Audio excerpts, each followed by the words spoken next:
बिस्मिल्लाहिर्रहमानिर्रहीम। अस्सलामुअलैकुम। सऊदी अरब। दोस्तों, सऊदी अरब जनूब मगरबी एशिया का सबसे बड़ा इस्लामी मुल्क है। इसे मुमलकत अल सऊदिया अल अरबिया कहते हैं। मुल्क की मशरकी सरहदें ओमान, मुत्तहिदा अरब अमारात, कतर और खलीज फारस से शिमाल में कुवैत, इराक, उर्दन और शाम से मिलती हैं। मुल्क के जनूब मगरब में शमाली यमन और जनूबी यमन की रियासतें हैं। मगरब में बहराए कुलजुम है। सऊदी अरब का रकबा 2.15 मिलियन मरबा किलोमीटर है और सऊदी अरब की आबादी 34.81 मिलियन अफराद पर मुश्तमिल है। सारी आबादी मुसलमान है। ज़बान अरबी है और दरअल हुकूमत रियाज है और करेंसी रियाल है। सऊदी अरब का बानी अब्दुल अजीज़ इब्न सऊद था। इसने 1901 में नजद के दरअल हुकूमत रियाज पर कब्जा करके आल सऊदिया के पुराने हरीफ आल रशीद को शिकस्त देकर नजद में सऊदी हुकूमत कायम की। 1913 में इसने अलहाद पर कब्जा किया और 1925 में हिजाज पर कब्जा किया। 8 जनवरी 1926 को इसने हिजाज, नजद और इसके मुल्हिका इलाकों का, जिसे सऊदी अरब का नाम दिया गया, हुक्मरान होने का ऐलान कर दिया। इब्न सऊद ने अपने तदब्बर से मुल्क में अमन कायम किया। नवंबर 1953 में शाह अब्दुल अजीज़ की वफ़ात के बाद इसका बेटा सऊद बिन अब्दुल अजीज़ सऊदी अरब का हुक्मरान बना। इसके अहद में शहज़ादा फैसल अपनी इंतज़ामी सलाहियतों की वजह से बाइख्तियार था। मार्च 1958 में शहज़ादा फैसल को दाखिला व खारजा और मालियात के मुकम्मल इख्तियारात तफवीज़ किए गए। 1960 में शहज़ादा फैसल ने जब मुल्क को माली बहरान से निकाल लिया तो वो और ज़्यादा बाइख्तियार हो गए। 1962 में उन्हें मुल्क का वज़ीर आज़म मुकर्रर किया गया। 2 नवंबर 1964 में सऊद अपने भाई फैसल के हक़ में तख्त से दस्तबरदार हो गया।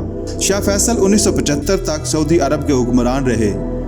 उनकी शहादत के बाद 25 मार्च 1975 को खालिद बिन अब्दुल अजीज़ सऊदी अरब के हुक्मरान बने और इनके छोटे भाई शहज़ादा फ़हद बिन अब्दुल अजीज़ नायब वज़ीर आज़म मुकर्रर हुए।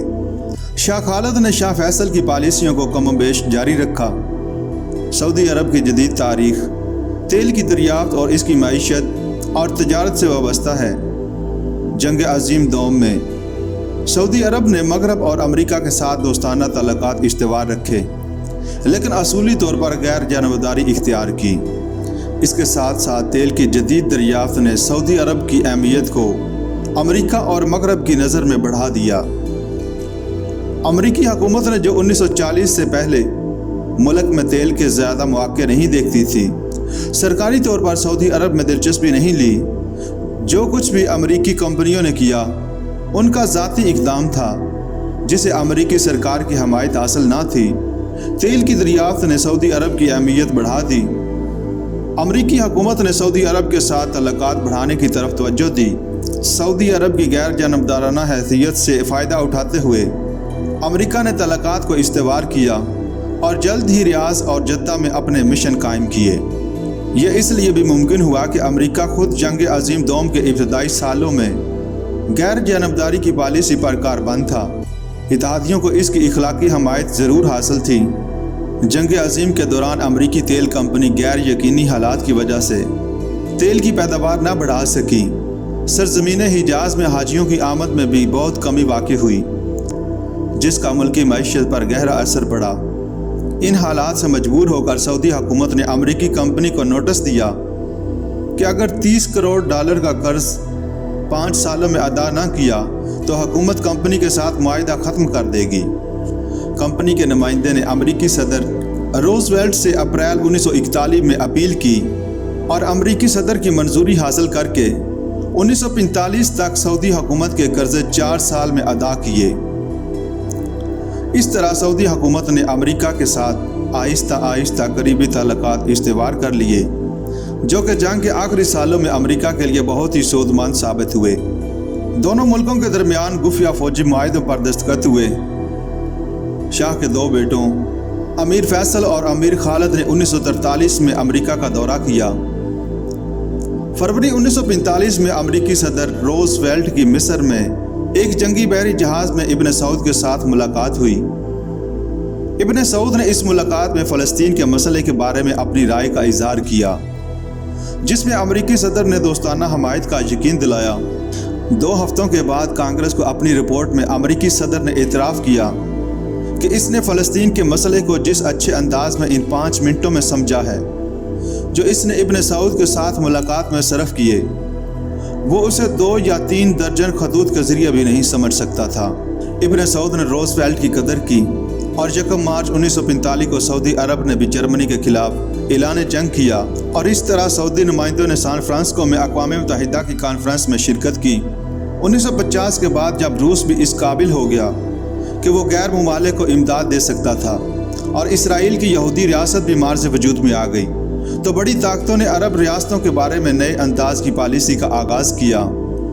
اس طرح عرب کی ریاستیں کمزور ہونے کی وجہ سے سرد جنگ کا شکار ہو گئیں۔ ان حالات میں شاہ سعود نے ملک کو غیر جانبداری پر گامزن رکھا اور تمام بڑی طاقتوں کے ساتھ دوستانہ مراسم برقرار رکھے۔ مصر میں 1952 کے فوجی انقلاب سے جمال عبد الناصر کی اہمیت بڑھ گئی اور عرب قومیت کی تحریک زور پکڑ گئی۔ اس تحریک سے عرب بادشاہوں کو خطرہ لاحق ہو گیا۔ شاہ سعود کو ہمیشہ خطرہ رہا کہ وہ ایسا کوئی قدم نہ اٹھائیں جس سے ناصر اپنے عزائم میں کامیاب ہو اور وہ سعودی عرب میں اس کی بادشاہت کا خاتمہ کر دے۔ ان خطرات کے پیش نظر سعود بن عبد العزیز کی خارجہ پالیسی انتہائی محتاط قسم کی تھی۔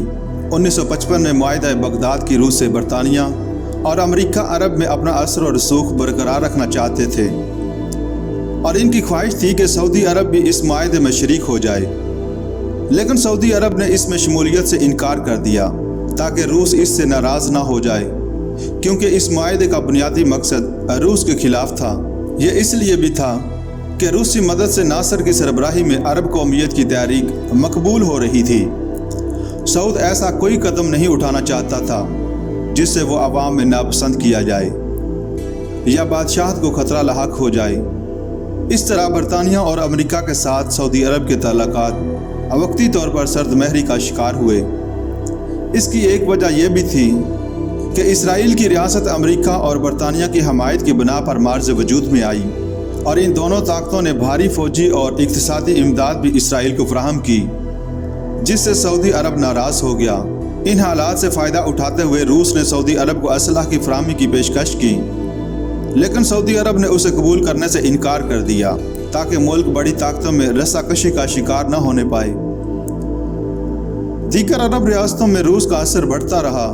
اس اثر کے خلاف رد عمل کے طور پر امریکی صدر آئزن ہارو نے 1957 میں روس کو دھمکی دی کہ اگر روس نے مشرق وسطیٰ کے ممالک کو فوجی یا اقتصادی امداد جاری رکھی تو امریکہ اسے اپنے خلاف ایک حریفانہ قدم تصور کرے گا۔ اس کے بعد سعودی عرب کے ساتھ تعلقات میں کچھ پیش رفت ہوئی۔ شاہ سعود نے امریکہ کا دورہ کیا۔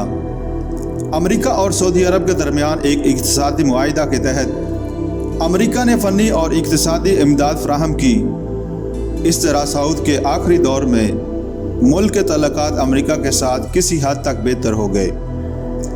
مصر، اردن، عراق، شام، پاکستان اور دیگر اسلامی ممالک کے ساتھ سعودی عرب کے تعلقات بہتر رہے، جبکہ اسرائیل کے معاملے میں سعود نے ہمیشہ عرب موقف کا ساتھ دیا۔